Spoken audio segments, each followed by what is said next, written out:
Welcome to Suffolk Freemasons' free and accepted podcast, where we hope to inform, educate and entertain. Welcome to another edition of Suffolk Freemasons' free and accepted podcast. I'm Mark Jepson, one of the hosts. With me, Roger Forsten, second host or principal host. Principal host. And talking of people with a number of titles, David Boswell. David, thank you for joining us today. You are a very important man, aren't you? Not really. I've been very lucky. I think first we should celebrate that you've got a milestone in Masonry. Yes. This is 50 years. Fantastic. Well done. Where did it all start? It all started with my father initiating me into Freemasonry and having many family friends that were Freemasons. And of course, when it was all exposed to me, they were all friends rather than people I didn't know within the lodge room. And they've remained friends and, in actual fact, helped me on my journey through Freemasonry.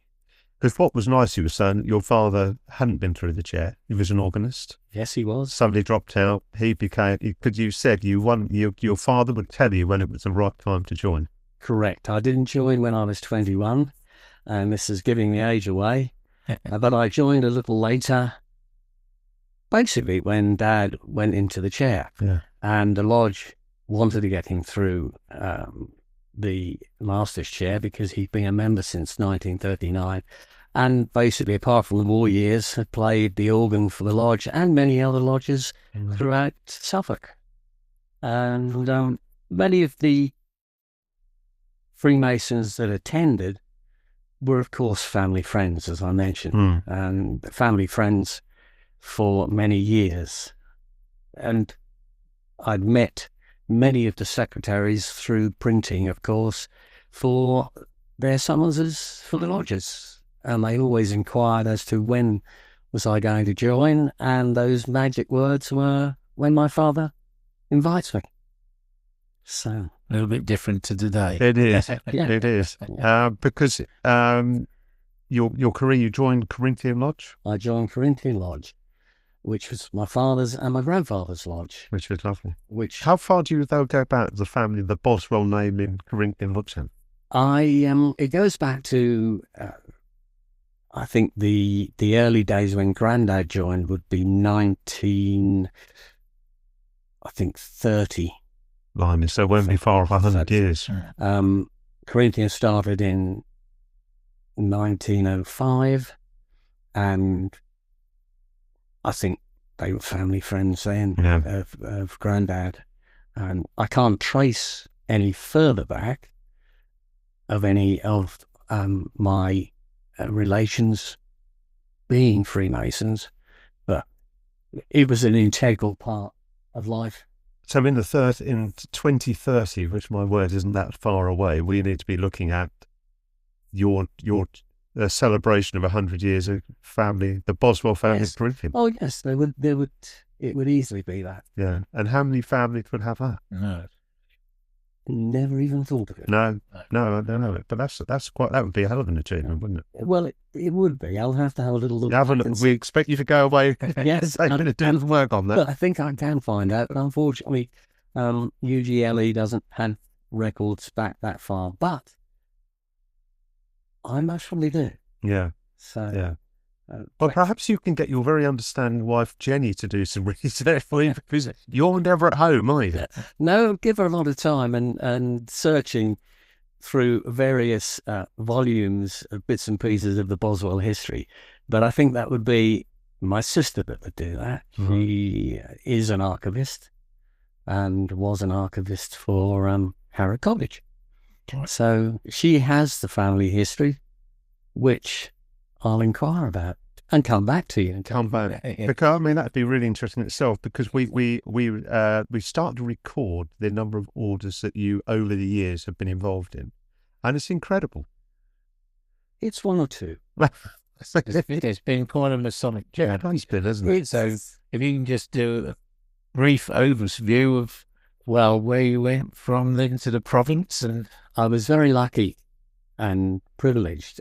I was picked by John Yeldon as one of his ADCs when I was just a charity steward. I was never an ADC in my own lodge until I became an ADC in the province. And from that, I then became the deputy DC. I then became a visiting officer, they call them now, or rep. And after that, I became involved within the Royal Arch. I became second principal and also became director of ceremonies of the province in the craft, holding both those posts for some 5 years for the DC and 7 for second principal. Had a wonderful time. And for the last 3 months of being DC, I was asked if I would like to become the Grand Superintendent, of which I was very lucky, very privileged to be. Had a wonderful time as Grand Superintendent. How long were you Grand Superintendent for? 10 years. Is that the normal It's the normal period, 7 to 10. Yep. Unless, of course, something called quite right. Yes. It's at the behest. If somebody had gone back to you in those days and said that the orders will be combining into one, what would your open reaction at it? Well, now you're opening a can of worms in a way, but it's a good idea because the two really do work together. Mm.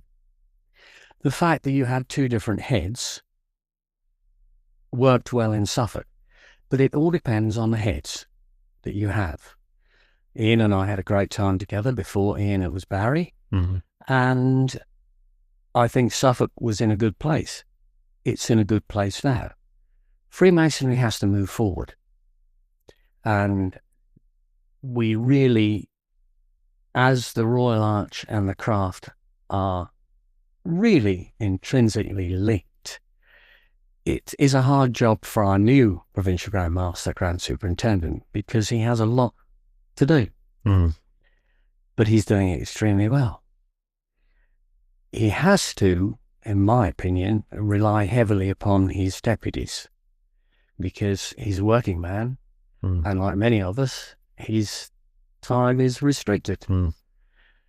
Some provinces, I would say, the same head doesn't work, because if you're a province of a certain size, you can't support both orders because there's only so many centenaries, 50-year certificates and other bits you can do and present. But every province really should be taken on its own merit. Absolutely. And who knows? It may be that times will change and it will split back to 2 different heads. But in saying that, they need to work together. But I think also, as you said, that you and Ian worked exceptionally well together. But also, you did take on a order that wasn't, I wouldn't say it was going nowhere, but you definitely lifted chapter to the heights that it is now. And a lot of companions are very grateful for what you did in that order. I enjoy all my Freemasonry. And the words that I say is, you will know when I stop enjoying it, and that's the time I need to give it up. But I had a great time in the craft and an equally great time in the Royal Arch. The companions were excellent, superb, and they assisted me because you can have a head, but the head is no good without the membership. Absolutely. But then the head needs to lead. You get a good membership if you've got a good head, don't you? I'd like to think so. Yeah.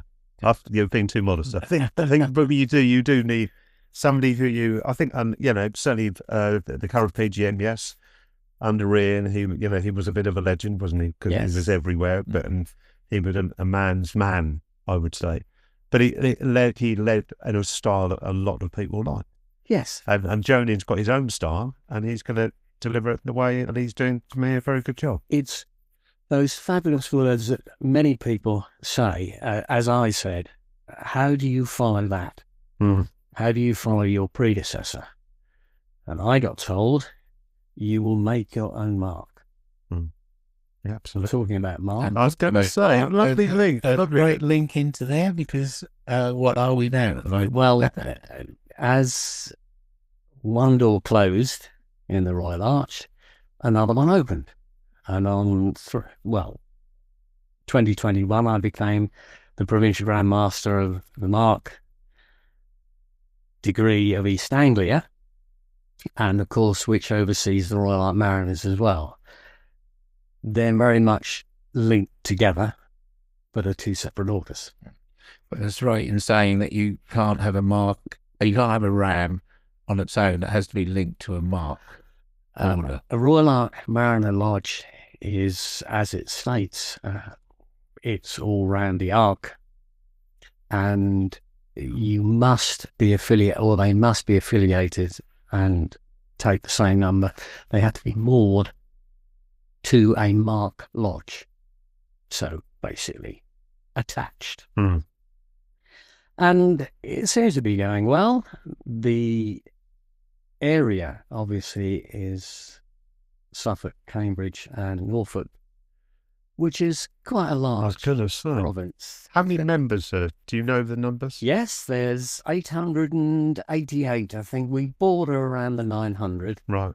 and sometimes go above and sometimes go below. But like every order, we are losing members through death rather than resignations. Because that's very much a choice to join another order like that, isn't it? You make perhaps a conscious decision, whereas being careful how I put this, that people may feel that you need to join chapter, whereas you make a conscious decision to say, I've found the information on that particular order and I want to join. Yes, I would agree. My particular history is that I obviously became a craft mason. Then I became a member of the Mark, because my seconder, a guy called Jim Steele, was a very active member in the Mark, and he felt, along with another guy, Vic Brooks, that I would be a good member in the Mark. And I joined that in 1980, some time ago, and just continued ticking away. After that, I was advised not to join a Royal Arch Lodge in Suffolk, to spread my wings a little further. So I joined a Royal Arch chapter in London that met at the Shaftesbury Hotel, called Regent's Park Chapter, number 2022. And I used to travel up on a Thursday, and we'd meet in the basement along with other units and do the ceremony. Unfortunately, the hotel got sold and the basement was then closed, and we moved to Clerkenwell on a Friday evening. And most of the membership worked in London but lived in extremities of the UK. So after a rather nice Friday lunch, they would always head home on the train. So we imploded to 8 members. One thing that you've touched on, we hadn't spoken about earlier, is I pick up that a number of more senior or more experienced Masons have really helped shape your Masonic life, your journey. Yes, they have. And I wonder nowadays if we've lost that a little bit, that where those more experienced people are guiding you to where you could go. I asked this question a little while back and said to a fellow Freemason of senior rank, and said, we've lost those characters. And his response was, no, you haven't. You've become those characters. And if you look around, yes, there are still out there. Whether they're as enthusiastic now as our predecessors used to be, I'm unsure. But certainly, I think if you look in many lodges, you can see those that perhaps have a talent for Freemasonry. Mm. And I mean Freemasonry as a whole umbrella. What may suit one person may not suit another. Mm. And in all the orders that are there, some of which even I had never heard of until a few years ago, that are quite obscure, but people excel and enjoy them. Well, we've got here, David, that you're a member of up to about 9 orders. That might be more. Do you have an incredibly large wardrobe for where you keep all your regalia? I mean, 9 orders is incredible. I have a case for each, dare I say, which are colour-coded. So when I'm running late and grab that case, it has to have a colour on the outside so I know which one I'm picking up. As yet, I've not turned up with the wrong regalia. As yet. There's no time, is it? As we get older, we forget what colour each order relates to. But that's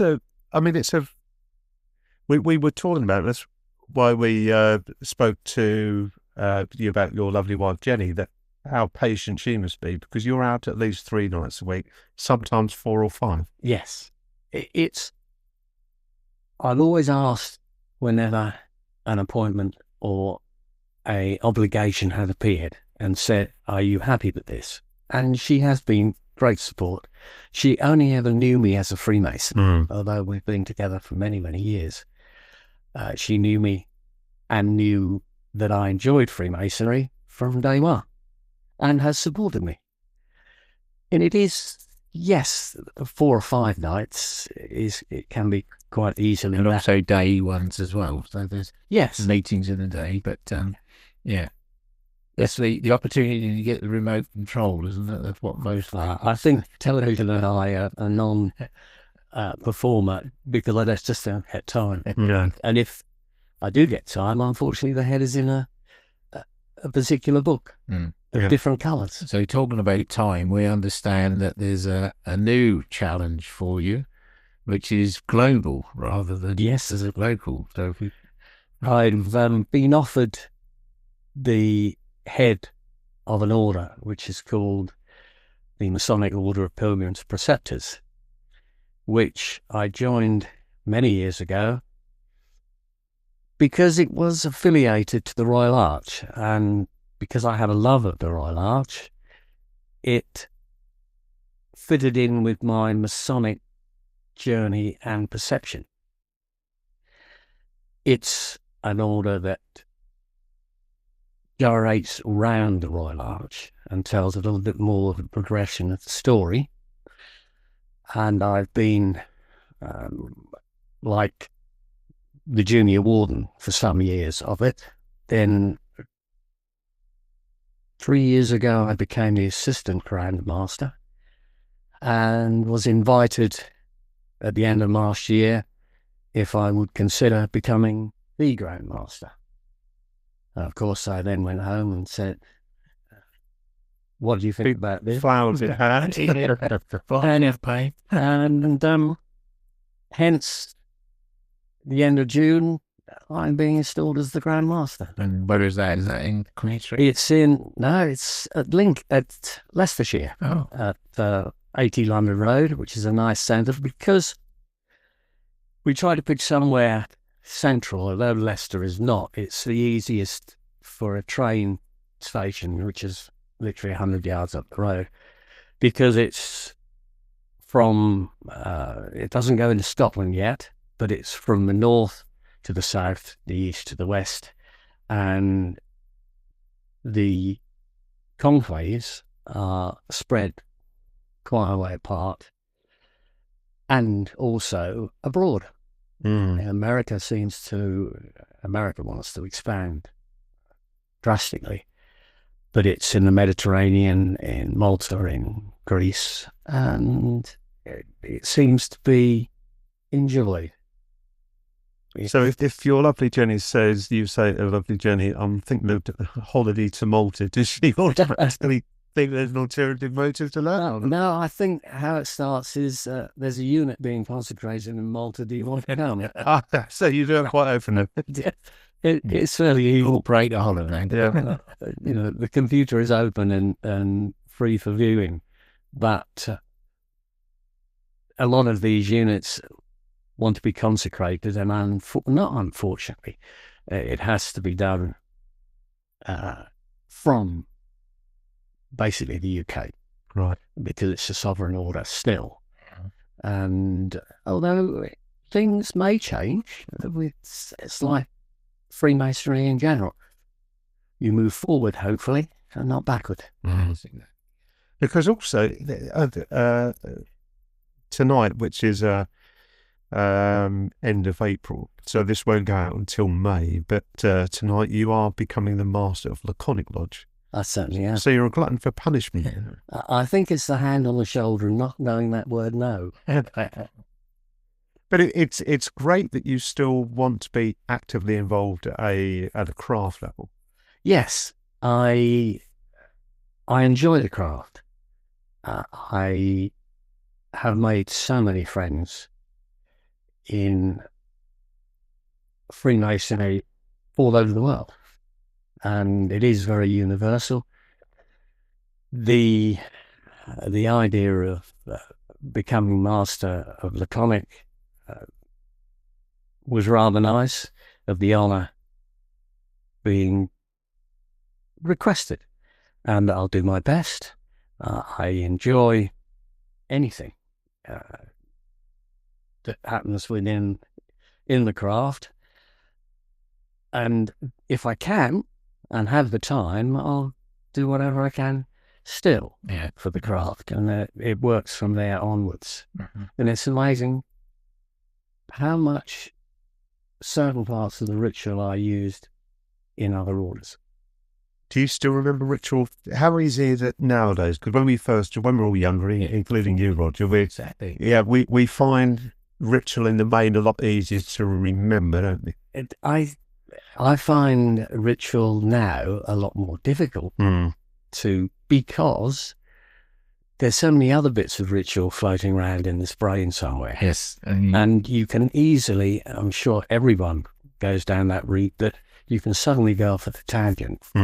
And one part that particularly sticks in my mind is that I was giving the address to a master in a lodge on the Monday, mastering the craft. And on the Tuesday, I was giving the address to a master in the mark. And the addresses are very much alike. That's slightly different. But slightly different. What would you say has been your overwhelming experience of Masonry? What's the enjoyable parts? Not necessarily where you've achieved, but the whole, because for over 50 years as a Mason, or 50 years as a Mason, still active. The friendships I've made. I think that's the biggest part. All the people, predominantly, most of the people I've met are in Freemasonry with the same ideals, and they're in it for a reason. There are some that are knife and fork Masons. There are others that would like to move on. It takes all sorts. In my days, in my mother lodge, we had a varied membership, and I remember that one guy who lived in Felixstowe, and his wife never saw inside his case. She said, "I don't know when he washes his gloves. It must be when I'm at the hairdresser's." That's what happened. And he was a knife and fork Mason, but he enjoyed the company. And I think that's knocked on from perhaps the war years when Freemasonry flourished after then. And now it's companionship, comrades, like the light blues.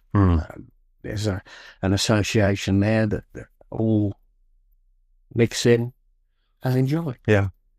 So before all this started, there was a different David Boswell we were talking about earlier, that flying around the world and being a rock star. Which And sailing, I think, was it? Sailing earlier. Yes. Rod Stewart. Rod Stewart. I had some time in music. Had a long while in music, and I was very lucky to be able to combine work, music, and Freemasonry. And the music took me to the other end of the world and paid me to visit some very nice places. And the experiences will always stay with me. Some, not all of them were really an experience of life in general. Something you can never replicate and think, well, I'll go back and do that again. Right. No, the first time is. And did I take advantage of it as I should have done? No, you never do. No. Can I ask, who's the better drummer, you or Roger Nash? No comment. He's the deputy. Yeah, very true. Very true. So all these afternoons on the cruise ships looking for your ritual. Yes. Who would have thought that the future career of David Boswell would look like it is today? I honestly don't know. As I said at the beginning, I've been very lucky and privileged. And I'm sure, you see, there's loads of guys out there that perhaps think, what am I going to do in Freemasonry? And it's funny how the hand gets put on your shoulder and asked, and you are watched from afar, although you don't realise it at the time. And each particular step in my journey has caught me unawares. I was going to say, because one of the two questions here. One of the questions I asked from Graham Goldman from 10cc, who's been in the business far, far too long, really. He's done brilliantly. But I said, what would a Graham Goldman of today say to the Graham Goldman who picked up his first guitar at 13? So, David, for you, what would you say to a young David Boswell at the age of 21, reflecting on your Masonic career? Just enjoy. And if you don't expect anything, then when something arrives, fantastic. If you've got some good friends and those people you enjoy company of, Freemasonry will be fun. And it has to be fun, because once you find it a chore or something that, oh, I've got to go, I must be, it then takes a different role. You've got to enjoy it. And you make new friends. Absolutely. And a variety of friends, as you said, worldwide. Yeah. Yes. It's amazing how, because of certain positions I got into, I obviously made friends in other provinces. And it's funny how they move on as you move on. So the friends I made in the craft, perhaps as the DC, I see them further on. One or two of them, who were DCs the same time as me, have been and are now Provincial Grand Masters. And the same within the Royal Arch. And it's funny how they swap over. And it can be, it's a very good point, it can be that your journey in Masonry may be that you might become a master, but you don't want to go any further, but you still have those connections and those experiences which take you forward as well. Yes, not everyone will want to be the head of an order or to take on certain roles, but still enjoy their Freemasonry. Yeah.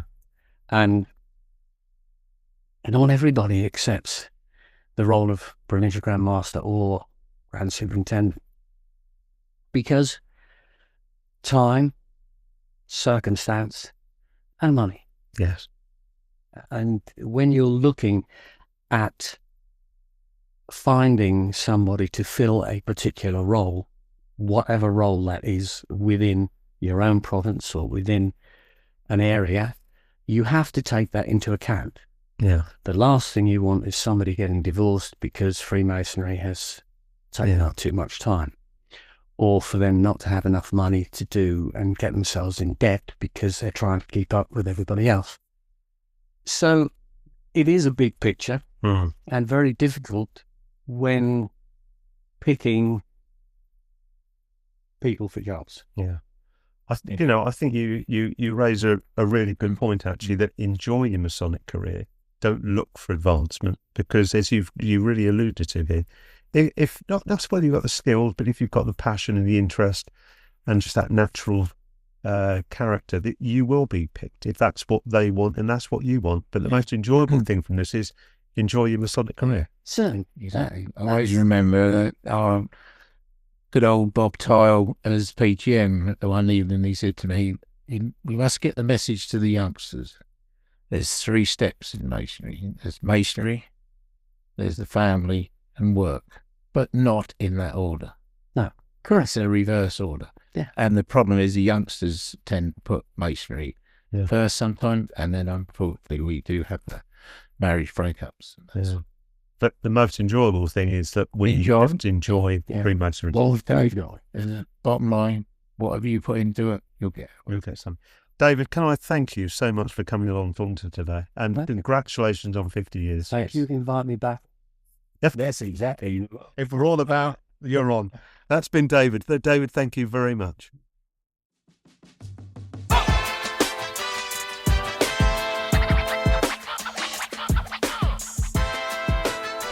Thank you for joining us on another free and accepted podcast. Please like and subscribe to our Suffolk Freemasons YouTube channel.